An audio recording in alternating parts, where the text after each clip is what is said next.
I am the Whistler, and I know many things, for I walk by night. I know many strange tales hidden in the hearts of men and women who have stepped into the shadows. Yes, I know the nameless terrors of which they dare not speak. And now, the Whistler's strange story, that Culerville affair.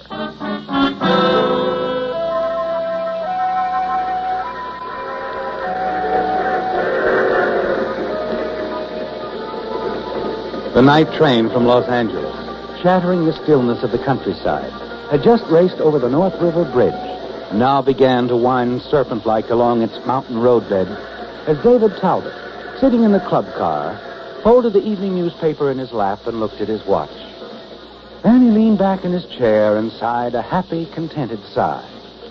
But suddenly he tensed and stared as a slender, attractive blonde and her male companion entered the car. Quickly, he picked up the newspaper again to shield his face. But he was too late. Dave!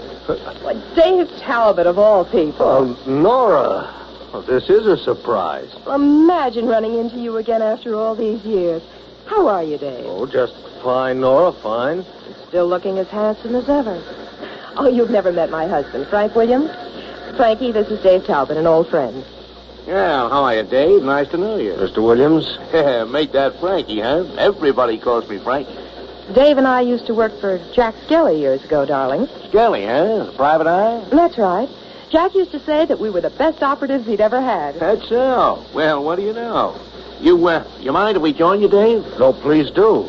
Oh, here you are, Nora. Oh, thank you. Oh, this is simply wonderful, Dave, running into you again. Simply wonderful. Buy a round of drinks, Frankie. You hadn't expected ever to see Nora again, had you, David? But now that you have, it's brought back a flood of memories. Unpleasant memories. Yes, your past has caught up with you, hasn't it? And you're disturbed, uneasy. Hardly listen to her as she goes on chatting about the good old days when the two of you worked for Skelly's detective agency. Remember the time, Dave, that Skelly put us on the Cosgrove case? Cosgrove? You know, the old gentleman looking for his daughter. Surely you remember. Oh, yeah. He was a funny little guy, Frankie. But loaded with dough. That's so? Mm-hmm. His wife had divorced him years before, taken their child out west with her. Somehow he lost track of them while he was in Mexico. What'd he do? Find a nice, juicy gold mine? No, he and a partner had gone into some sort of business. Do you remember what it was, Dave? No, not exactly. He had his fingers in several different things. Anyway, Frankie, he came back with around $200,000. Wanted to find his daughter so he could leave the money to her when he passed on. Oh, lucky gal. Maybe she wasn't. You see, we never did find her. Did we, Dave? No, we didn't. Too bad. Let me see. Anne Cosgrove would be about 25 or 26 by now. That was her name, wasn't it, David? Anne? Yeah, that's right, Anne. Look, you two, I'm sorry to have to break away, but my stop is coming up. So, Nora, Frankie, I guess I'll say goodbye. Oh, not goodbye, Dave. We'll all see one another again, won't we? Why, sure. When you're ever from the city, why, just give us a fuss. We're in the Los Angeles phone book. Do that, Dave. Yes, of course I will, Nora. Of course.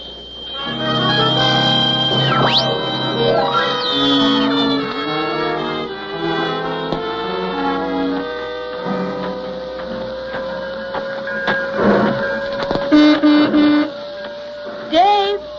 Oh, Dave! Hi! Oh, hello, darling. Train was late. 1 whole minute. Well, never mind that. How have you been feeling? I'm better. Yeah. Well, how'd the deal go? Oh, just fine. I sorted out. Oh, that's wonderful. Darling, I'm so proud of you. I'm sort of proud of myself the way I handled it. That property sale will net us a nice little commission. The company bought the entire 7 acres? Uh-huh. Going to start building as soon as possible. You know, Culerville should be mighty proud of you, too. Well, it isn't every day a big chemical company decides to build $1 million plant. David, you've been doing wonderfully well in the few years you've been in the real estate business. Oh, just been lucky, I guess. No, darling, it's more than that. You worked hard. You like what you're doing. And people like you. Well, I like Cutlerville. And now, Mrs. Talbot, how about feeding your husband, huh? I'm famished. Of course, darling. Dinner's all ready and waiting.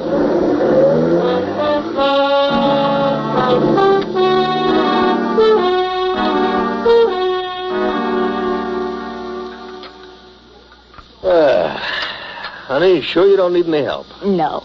I'll clear the things off the table. You go on in the den and relax. We'll have our coffee in there. Okay.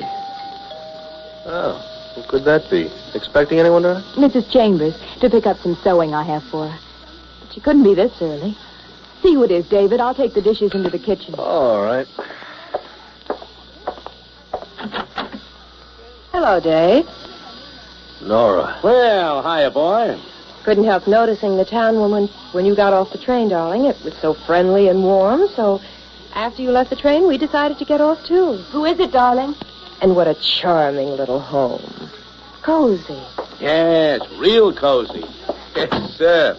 Always thought I'd like to settle down in a nest like this someday. White picket fence out in front, roses around the door, you know, the works. Oh, this must be the little woman, eh? Hello. Oh, darling, I'd like you to meet some old friends of mine, Nora and Frank Williams. Hello, Anne. It is Anne, isn't it? Yes, that's right, Mrs. Williams. Make that Nora. And this is Frankie. Well, hiya. As I was telling Dave, we were just passing through. We decided to drop by and say hello. I hope we're not intruding. Oh, no, of course not. We were about to have our coffee in the den. Won't you join us? Well, fine. Well, this way, Mr. Frankie. Ha-ha, that's the ticket, Ann. Yes, sirree. Well, Dave, it looks like my hunch was right. Nora, what's the idea? You always were a pretty good private eye, Dave. Just the way I figured it. You not only found Ann Cosgrove, the missing heiress, but you married her, too.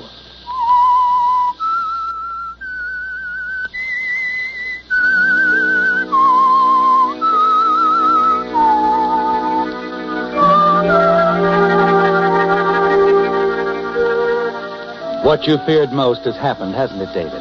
That someday someone would learn the truth about your coming to Cutlerville. And now Nora Williams, an old acquaintance, has guessed the reason. Knows why you married Anne. You're on edge and tense. Take little part in the conversation as you sit in the den with your wife, Anne, Nora, and her husband, Frank.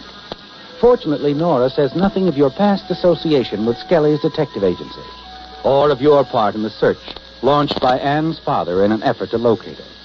Finally, you breathe a sigh of relief as Frank gets to his feet and glances at his watch. Well, Nora, baby, if we're going to catch the train. Oh, is it that time already? Seems we just got here. Must you rush off so soon? Yeah, afraid so. Got to be in Farmington by morning. Oh, really, Anne, darling? We'd love to stay, but we can't. Some other time, though. We've so much to chat about. Haven't we, David? Yeah, that's right, Nora. Oh, Dave, you mind if I use your phone? I'd like to call a cab. Oh, don't bother. David will drive you down to the depot. No, wouldn't want to put you out, Dave. No trouble. Now, you three run along. I'm expecting my sewing woman, so I'd better stay here. I've so enjoyed meeting you, Nora. Frank? Thank you, darling. And we've looked forward to the pleasure of meeting you for such a long time. Haven't we, Frank? Yeah, that's right, Nora, baby. We sure have.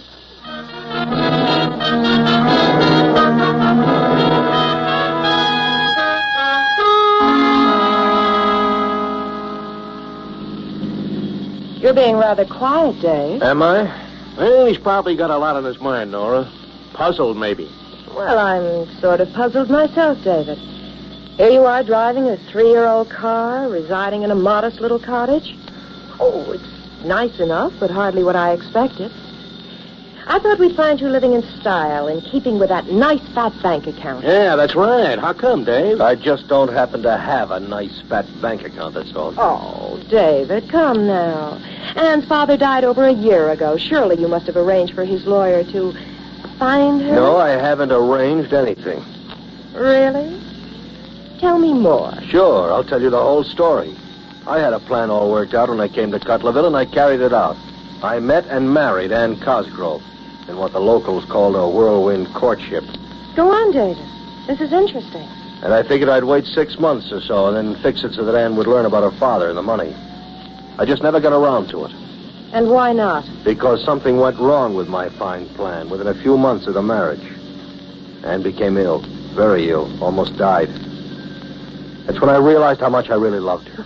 Oh, no. Did you hear that, Frankie?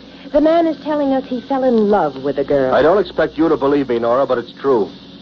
Anne is different from any girl I've ever met. The clinging vine, fragile, the helpless type. They can really get their hooks into a man, can't they, Frankie? Yeah, not like you can, Nora. You're my kind. Oh, thank you, darling. Go on, David. Tell us more. I'm afraid there's nothing more to tell. Now, here's the depot. If you people are going to catch a train... Oh, we've got a few minutes yet. Go on, David. Tell us how you began to feel like a heel about the whole thing. Marrying the little doll for her money. I felt exactly like a heel. No, you've done nothing about the inheritance, eh? Just tossed it out the window. All for love, huh? My. Well, now I've heard everything. You've heard the truth, every word of it. Would Anne believe you? I think she would. But you're not certain, are you? I wonder how she'd react to that affair in Seattle you were mixed up in a few years ago. Remember, David? The little widow, Marcia Winston? Uh-huh. A skeleton in the lad's family closet, eh? Something I don't know about? The widow and David were engaged to be married, Frankie. They made a charming couple. Dave with his looks and the widow with her money. Now, of course, she had to have money. All Dave's girlfriends have money. Oh, naturally. It made her so attractive to David. And she was so smitten she even went as far as to change her will. Leaving everything to Davy here, eh? Right. Just as David planned. Now, look, Nora. And then a terrible thing happened, Frankie. Before the wedding could take place, the widow accidentally took an overdose of sleeping pills. Died. Oh, so according to plan, Dave? You know I had nothing to do with that, Nora. Well, the courts decided that way, but the newspapers seemed to feel that your acquittal was a travesty on justice. Yeah, got off the hook and got the cash, too, eh? Well, unfortunately, Dave didn't get a cent, Frankie. What? What's that? No, you see, it turned out that the widow had had a change of heart. A week before she died, she changed her will again. But Dave didn't know about that when she accidentally took the overdose of sleeping pills. Did you, Dave? You mean that Davy here didn't collect a single sou? Not one. After all that trouble? My, what a staggering blow. Makes an interesting story, doesn't it, Frankie? Oh, very. That must be our train, baby. Don't want to miss it. Thanks for the lift, Frankie. Yes, thanks for everything, Dave. Just forget it. I'll be seeing you. Yes, we'll be seeing you again. Real soon.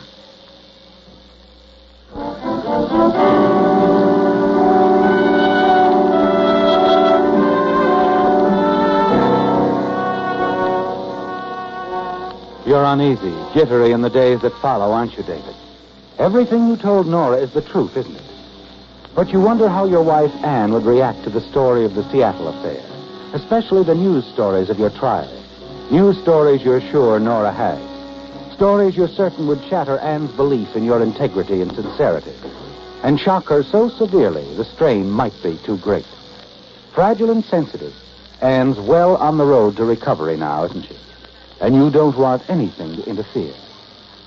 Then, as several weeks go by, and there's no word from Nora, you begin to breathe a lot easier. One afternoon, as you return home from the office, Anne comes down the walk to meet you. Well, hello, darling. I thought I'd close the office up early and... Anne, is something wrong? David, I've just had a visitor. Oh? Mr. Berwin, an attorney representing my father's estate. Your father? You remember I told you I hadn't seen him since I was a child?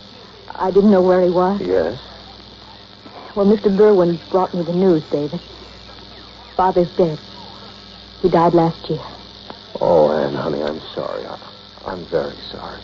I knew so very little about him, David. Somehow I wish I could have seen him again. I know, darling. I'll have to go up to the city tomorrow. Mr. Berwin is anxious to settle things. It seems Father left a considerable amount of money. He's willed everything to me.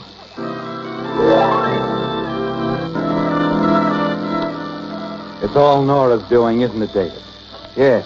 She's told Mr. Berwin of Anne's identity and whereabouts because she's anxious for you to share Anne's inheritance. And you know why. Yes, Nora has plans, hasn't she? Plans to blackmail you because of what she knows. The following day, you and Anne drive up to the lawyer's office in the city. The meeting is brief, the formalities over quickly. And as the two of you leave the office... David, is something wrong? Has it to do with the money? You're a wealthy woman, darling. The money is as much yours as it is mine. No, David. no, it isn't, Anne. It's yours. All yours. But, David... When we get back to Culerville, I want you to open a separate account at the bank. Darling, that's silly. No, dear, it isn't. But I thought we could invest the money. Anne, listen to me. If you want to invest, why don't you have a talk with Carter down at the bank? Let him handle the matter for you. But, David, I don't understand why. Because it's your money. I don't want any part of it. David. No, Anne, I'm sorry, but please do as I ask. Won't you? Well, all right. If that's the way you want it.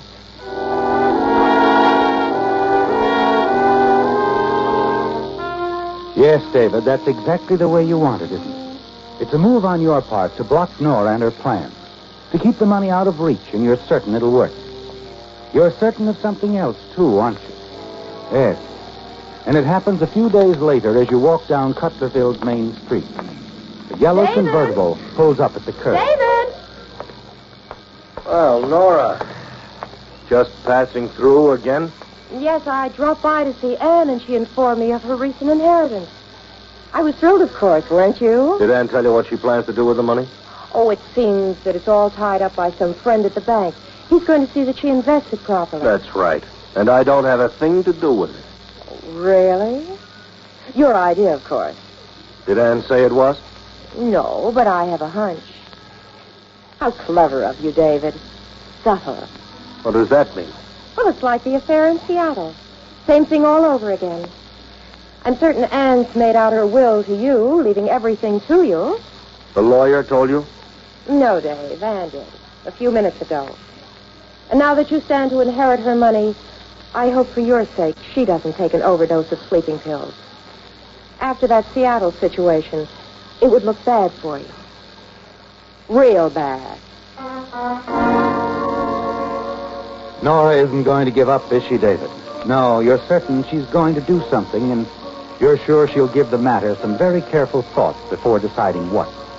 The weeks go by, tense, anxious weeks of waiting and wondering what Nora has planned. Then one night as you return home, you find the house in darkness. You remember that Anne had a late afternoon appointment at the doctor's office in the city. You settle down in the den with a highball and look through the evening paper. Hello. David, this is Sheriff Ames. Oh, yes. What is it, Sheriff? I'm phoning from the hospital, David. There's been an accident. An accident? Yes. It's Anne. You better come right over.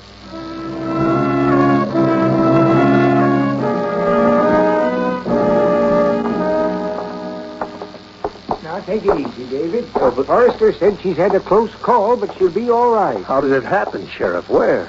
On the old Crown Hill Road. Another car sideswiped hers. And lost control, ran off the bank. Some youngsters out on a hayride saw the whole thing happen. They claim the other car ran Anne off the road deliberately. What? It just kept right on going. It was a yellow convertible. Yellow convertible, David. Yes. Nora Williams drives the yellow convertible, doesn't she? Inside the hospital room, you stand at Anne's bedside. Look down at her lying still and quiet. They've done this to her, haven't they, David? Nora and Frank. They tried to kill Anne because they felt certain that with her death, you would inherit everything and then pay them liberally for their silence. A rushing, seething wave of cold rage engulfs you, and you're trembling with wild hatred as you turn and hurry out of the hospital. Back at the house, you make up your mind. You decide to make certain neither Frank nor Nora will ever hurt Anne or anyone else again. You take the .45 automatic out of your dresser drawer, slip it into your pocket. Then you pick up the phone, call the depot. Depot? Jess Sloan talking. Oh, Jess, this is Dave Talbot. Oh, hello, Mr. Talbot. Now, listen, Jess, I've got to get to Los Angeles right away. Isn't there a train due shortly? Yep, there's one due at 8:20. But it don't stop here unless I flag her down. At 8:20. I can just make it. Just flag it down, will you? Sure thing, Mr. Talbot.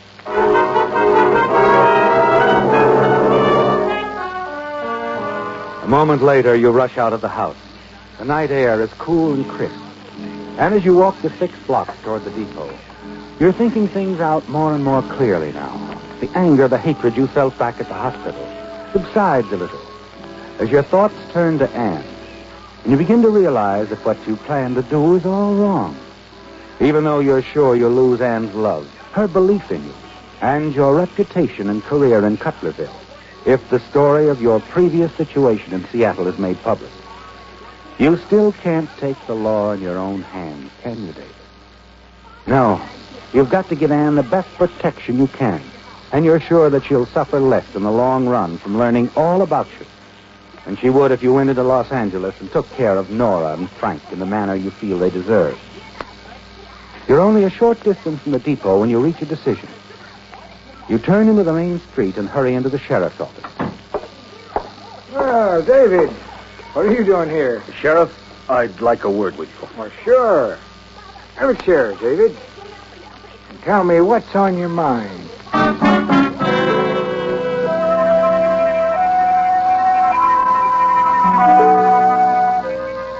You've made your decision, haven't you, David? Yes, you're going to tell the sheriff everything. Why you came to Culerville and married Anne. And you'll explain how later you changed your mind about the money. How Nora Williams forced your hand. How she tried to kill Anne. Yes, David, you've got to tell the whole story, even if it means losing Anne's love. It's a chance you have to take to protect her from any further harm. But before you can tell the sheriff anything, he's interrupted by a rather lengthy phone call. Yeah. Yeah, I understand. Uh-huh. Yeah, all right, Sergeant. I'll be right over. I'm sorry, Dave. I'm going to have to leave. Something's happened. You remember that yellow convertible I was talking about? Oh, yes, of course. Well, he put out a bulletin on the car right after Anne's accident. That was the state trooper I was talking to. Spotted the car about 30 miles up the highway. Chased it back in this direction. Oh, well, go on, Sheriff. When the convertible reached Culerville here, it left the main highway, turned up into the cliff road. Guess they were really hitting it up. Car skidded on a curve, crashed into the ravine. Oh? Both occupants of the car were killed instantly. Killed? Mm-hmm. Both been identified as Nora and Frank Williams. Yeah, it's too bad. They'd probably be alive and in police custody by this time if they hadn't been forced off the main highway. What do you mean, forced off? Well, the main highway was blocked off at the depot here by the 8:20 train, waiting to pick up some passengers. The 8:20? Oh, I was the one who called Jess to have the train stopped. I was the one.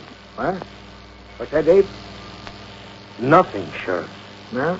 Well, I'll be back shortly, Dave, if you care to wait here. No, I guess I won't wait, Sheriff. What I wanted to tell you about, well, it isn't important anymore.